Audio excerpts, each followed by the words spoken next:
Boo, happy Halloween. Ah, yes, I finally get to do this. It's that most wonderful time of year when there's spookiness in the air and frights aplenty.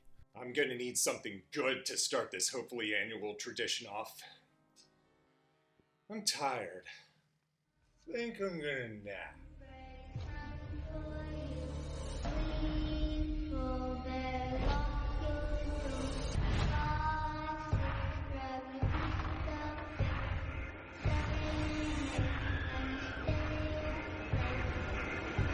I got it!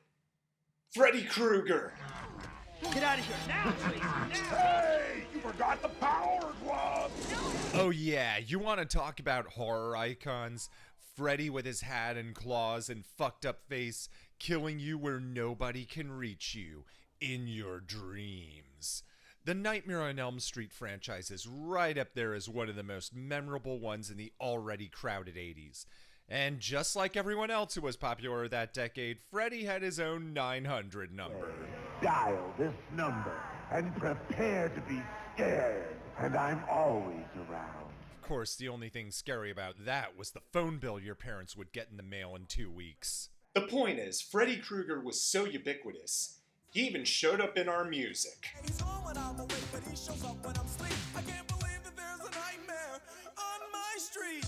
We all remember the classic Nightmare on My Street. You know, the one where the Fresh Prince and his friends went to see the new Freddy movie and then Freddy goes into his dreams and terrorizes him. Good song, really. But that wasn't his only venture into popular music. Okay, the year is 1987. 3 Nightmare on Elm Street movies are released, and a 4th one is already in the pipeline. But right in between, the Springwood slasher himself would make an album, Freddy's Greatest Hits. That's right, everyone. There exists an actual literal Freddy Krueger album.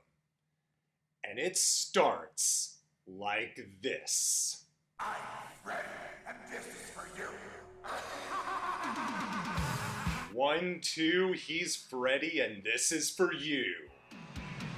Hear the happy feet dancing to the beat of the Freddy. Alright, so this is the first song, Do the Freddy. You're probably thinking, is this like Do the Urkel? Did he make a brand new dance? Nope, that dance already existed. It's a thing to do, kids will envy you, so do the Freddy. It's actually a cover of an old obscure mid-60s single by Freddy and the Dreamers, spelled with an I-E. The Freddy was a short-lived dance craze where you just stand in place and do some weird half-jumping jacks move. Song made it to number 18 in 1965. Are you ready? Let's do the Freddy. Ooh, fun fact, Chubby Checker, the twist guy, had his own version hit number 40 that same year. The 60s were really good at wasting chart positions. Jump, repeat to the swinging beat of the Freddy. So this is an 80s-ified version with Freddy spelled with a Y because, well, it's a Freddy album. And when I say that, I mean it literally. Because yes, that really is the voice of Robert Englund you hear on record. I'm Freddy, and this is for you. That's right. This isn't some jokester novelty record some weirdo recorded for the Dr. Demento show. This is the real thing. The real Freddy Krueger himself. Oh, and here's another interesting thing. This isn't just a cover. It's also a parody. Go to sleep, you will surely meet up with Freddy. You know, I gotta say this. Robert Englund really strikes me as the kind of guy who would go into a recording studio and do this. Uno, dos, one, two, tres, cuatro. Yeah, who else would do that? Certainly not Jackie Earl Haley. Watch it now. Automatic. Now, most of the songs on this album are gonna be covers. Including some songs people actually remember, like Wooly Bully. Bully, bully. Bully, bully. This is a more slowed down version. I kinda like it though. And can I say that singer is just so delightfully kitschy. Like, listen here.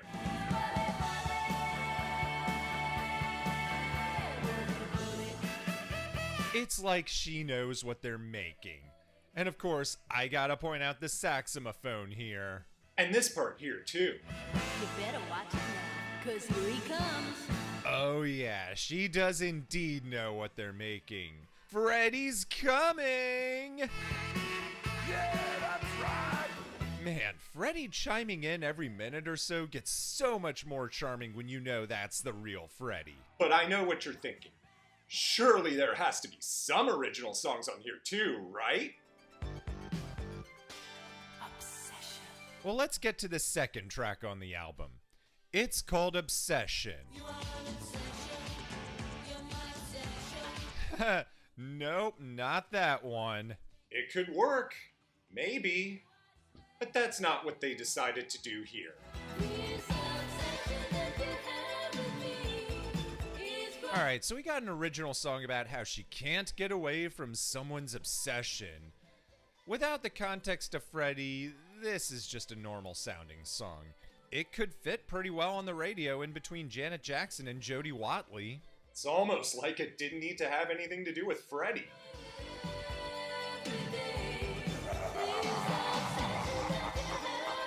But there he is, growling and laughing at random points.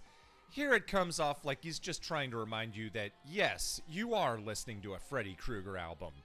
Otherwise, you'd probably think you're listening to Lisa Lisa and Cult Jam or something like that. Speaking of which, I should point out that this album's back cover lets you know that no, none of the songs on the album are in any of the movies, and this isn't a soundtrack album either. Yeah, imagine picking this up expecting to hear some Charles Bernstein music, and instead you got a bunch of pop songs with Freddy laughing at you. Don't sleep. Alright, so right after the Wooly Bully cover, we have another original song. It's called Don't Sleep.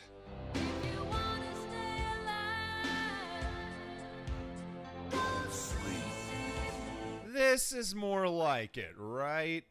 It is a song that is definitely about Freddy and what he does to you when he sleep. He even straight up tells you himself. Don't dream. And that's a pretty good guitar solo there. But, I don't know, for a song called Don't Sleep, it's really putting me to sleep. I'm gonna take a nap.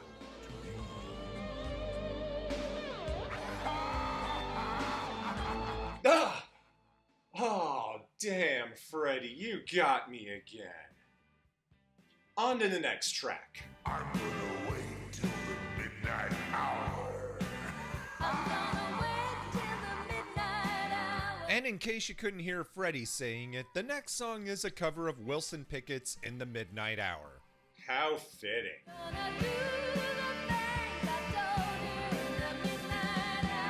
Well, it definitely is a cover. The Elm Street singer sure is singing it alright. Not really something I'd listen to over the original. Got a really cool organ solo on here, though.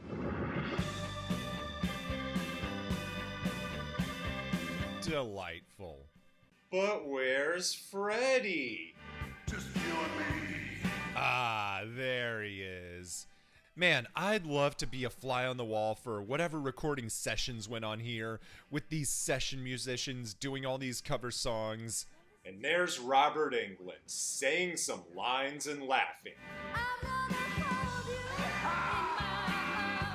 I should bring up that the 80s were a big time for boomer nostalgia. So you got all these songs from the 50s and 60s getting lots of airplay and becoming all-time staples. Wonder if there's another one of those oldies radio songs that would be a little more fitting on an album like this.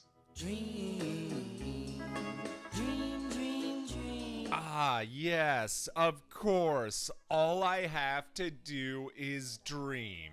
It's perfect. Let's play that shit. When I want you in my arms. Wow, this is even more perfect than I thought. Gotta love how they take that old classic and just crank the 80s dial up to 11. And that singer is just really selling that novelty, isn't she?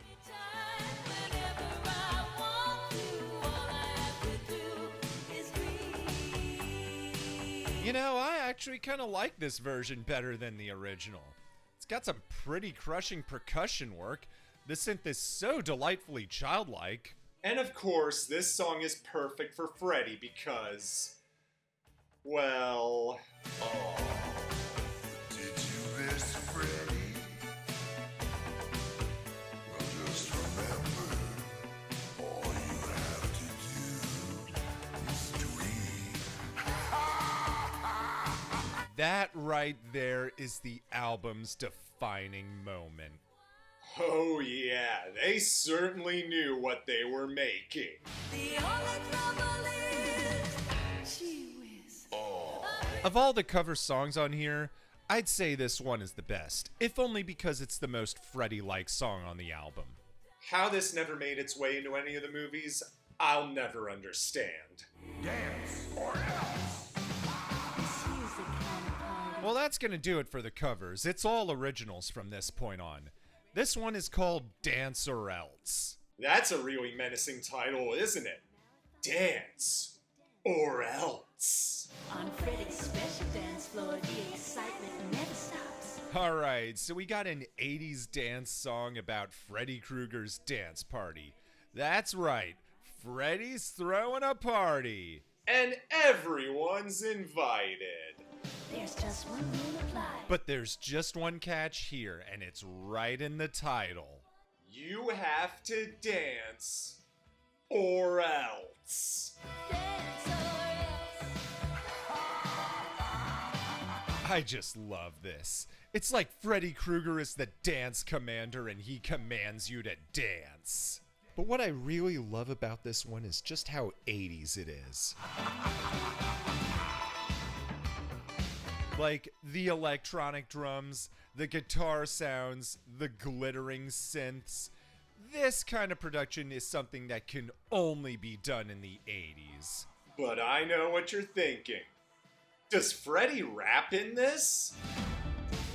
Running steps work best at night. Remember, Freddy's always right. He does indeed. You know, I think I'm going to officially petition for this to become a Halloween party staple. Check out Freddy's manicure.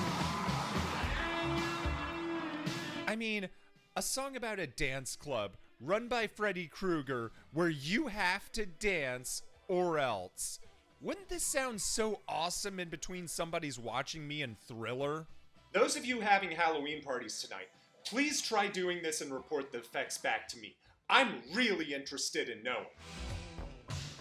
Down in the boiler. After this, we have Down in the Boiler Room, a song about how Freddy is waiting for you in the boiler room. You know, the place where he drags you to your doom in your dreams and then you die for real. You know, I recently found this article that says the Nightmare on Elm Street house is up for sale. That's right, for the low, low price of $3.25 million, you too can have your own boiler room. He's waiting for you. Down in the boiler. Man, this song has a real Streets of Rage vibe to it, which is kind of cool considering the Sega Genesis wouldn't be a thing for a couple years. In the boiler. It's got that nice dark tone to it, and of course, Freddy being Freddy. It does get tedious at this point, though. But I can't really complain because the song's a bop on its own.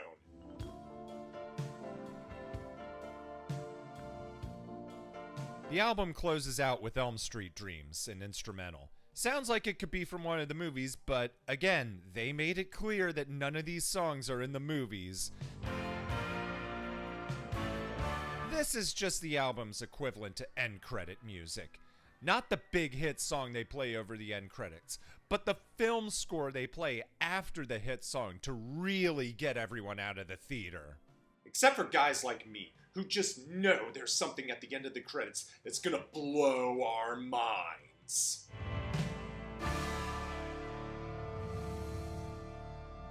He's seen you in your dreams.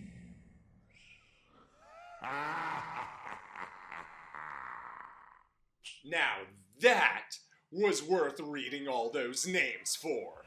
Do the Freddy. And that was the Freddy Krueger album. Now, I couldn't find much of any information about the album itself or how it was produced or how many copies it sold. From what I've gathered, it was only available on vinyl or cassette. Spotify doesn't have it either. Just a playlist called Freddy's Greatest Hits with a bunch of Incubus and Mr. Bungle songs. Thankfully, some people who had it lying around somewhere decided to upload it to YouTube. Well, in the grand tradition of ending credits, let's take a look at that back cover and thank all the names who made this possible. Well, the album was recorded at Between the Ears in Douglaston, New York. According to Discog, the only other release that was recorded there that was worth noting is the Fix's 1991 album Ink, which did not do well if this single is any indication. Woof. Well, the album was recorded by Lenny Stote, or Lenny Stone as I misread it. He was also an engineer for an underground punk rock compilation called The Big Apple Rotten to the Core Volume 2. So no, he is not beloved character actor Leonard Stone. God rest his soul. And the members of this band are Stephanie Davey, the woman who we heard on record, Kevin Kelly, who also helped with recording, and Neil Posner. These sure are names, all right. Well, Stephanie Davey apparently made a song of her own called Brown Eyed Baby for something called WNBC's 66's Hometown album. I could find fuck all about this album anywhere, much less the song itself. Apparently, from what I gathered, NBC Radio in New York would release compilation albums of songs that listeners would submit in the 70s. If anyone can find this album, feel free to let me know in the comments. Now, Kevin Kelly worked with a few other big names like Blondie and Edgar Winter. He also worked on Rick Wakeman's soundtrack for The Burning. After the Freddy album, he worked with Morris Day and Chic in their 90s comebacks. Those comebacks didn't work out either. But for what it's worth, I have listened to them both, and they are pretty good.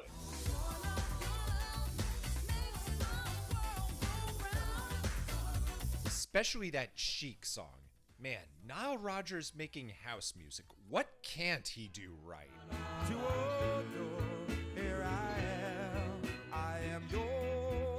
Neil Posner only worked on one other project, doo-wop group the Jive Five's 1984 album Way Back. Like the NBC Radio album, I found nothing on this one. Not on YouTube, not on Spotify. I found their 1982 album Here We Are, which is where the song I'm using is from, and I'm gonna assume that Way Back sounds no different. I also found this article that talks about a former musician turned attorney named Neil Posner. I can neither confirm nor deny that it's the same guy. And as far as being related to Mike Posner is concerned, I can't confirm or deny that either. I'm just gonna pretend he's Mike Posner's uncle, just so I can say that Mike Posner's uncle worked on the Freddy Krueger album. That sounds like a fun fact, doesn't it? I'm dreaming my life away. So, final thoughts on this one? Well, it is a Freddy Krueger album.